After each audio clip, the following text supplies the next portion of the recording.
Kinumpirma ng Bureau of Immigration na hindi pa nakakalabas ang bansa si Atong Ang. Live mula sa Maynila, nangunguna sa balita si News 5 Justice Correspondent Camille Samonte. Camille, gaano kasigurado ang immigration tungkol sa kanilang impormasyon?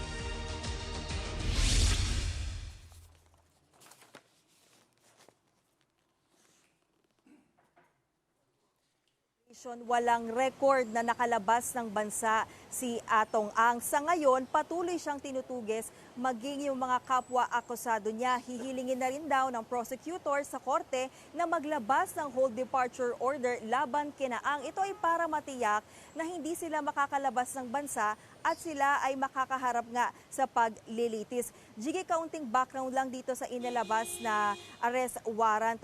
Ang Santa Cruz Laguna Regional Trial Court, Branch 26, ang naglabas ng arrest warrant. Bukod kay Ang, 17 iba pang akusado ang ipinaaresto para yan sa mga kasong kidnapping with a homicide at kidnapping and serious illegal detention. Hindi rin sila pinayagan ng korte na makapagpiyansa para pansamantalang makalaya. May nakita kasing probable cause o sapat na basehan ang korte para nga sila iparesto at ipagpatuloy ang paglilitis.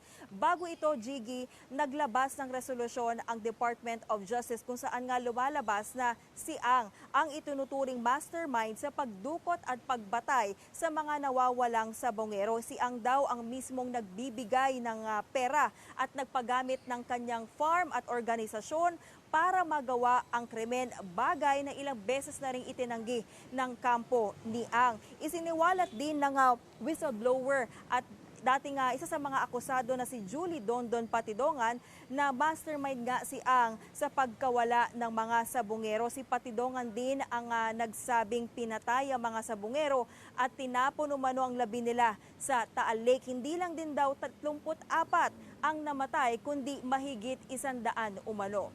Jiggy. At Camille, ngayong kabi-kabilang operasyon laban kay Atong Ang, ano ang masasabi ng mga kaanak ng mga nawawala sa bungero?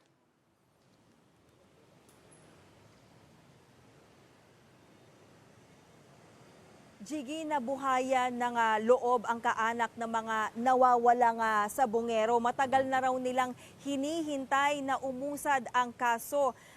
Dapat nga daw ay ikulong na sina Ang at iba niyang kapwa niya akusado. Ang panawagan nila ay dapat nga ipatupad ng pantay yung batas. Sa panig naman ni Atong Ang, iginiit ng kanyang abogado na si Attorney Gabriel Villarreal na premature at legally questionable ang naging desisyon ng korte. Hindi raw sinuri ng korte ang counter affidavit at ebidensya na ipinesenta ng mga respondent sa kaso at pinagbasehan lamang umano yung hindi kompleto at one-sided na impormasyon mula sa DOJ. Patuloy daw na gagamitin ang kanilang kampo ang lahat na legal na remedyo para iapela ang arrest order kay Ang. Muli ring iginait ni Atty. Villarreal na inosente at walang katotohanan ang mga akusasyon ni Patidongan laban sa kanyang kliyente. Yan muna ang latest. Balik sa iyo, Jiggy. Yan pong ulat ni Camille Samonte live mula sa Maynila.